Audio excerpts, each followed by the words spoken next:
સુરતમાં કાકરાપાર નહેર બંધ રહેશે તો પાકને ઘણું જ નુકસાન થવાની સંભાવનાઓ વ્યક્ત કરવામાં આવી છે। આ કાકરાપાર નહેર બંધ રહેશે તો ખેડૂતોને ભારે નુકસાન થશે।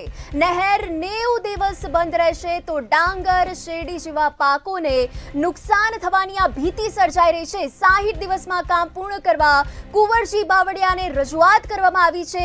ખેડૂત અગ્રણી જયેશ દિલાડ દ્વારા આ રજૂઆત કરવામાં આવી છે। 80,000 એકરમાં શેરડી અને 60,000 એકરમાં ડાંગરની રોપણી છે। આ ખેડૂતોને રોવાનો વારો નહીં તો આવી શકે છે। કાકરાપાર નહેર જો બંધ રહેશે તો ખેડૂતોને ભારે નુકસાન થશે તેવી ભીતિ સર્જાઈ રહી છે, જેને લઈને કુંવરજી બાવળિયાને રજૂઆત પણ કરવામાં આવી છે।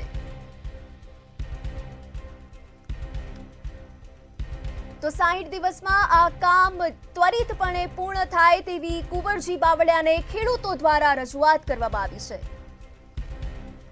જય દિલાડ ખેડૂત આગેવાન, કાકરાપાર જમણા કાંઠા નહેર 90 દિવસ બંધ રહેવાના સમાચાર સિંચાઈ વિભાગ તરફથી મળ્યા છે। ખાસ કરીને ઉકાઈ જળાશય સમગ્ર દક્ષિણ ગુજરાતના ખેડૂતો માટે જીવાદોરી સમાન છે। ચકચોરો પણ 60 વર્ષ જૂના થયા છે। સદાય છે કે સિંચાઈ વિભાગ એનું રિપેરિંગ કરે, પણ જે જમણા કાંઠા નહેર બંધ રહેવાના જે સમાચાર છે એને કારણે સુરત અને ભરૂચ જિલ્લાના લગભગ 1 લાખથી વધારે ખેડૂતો ખાસ કરીને ડાંગર અને શેરડીની ખેતી કરતા આવેલા છે।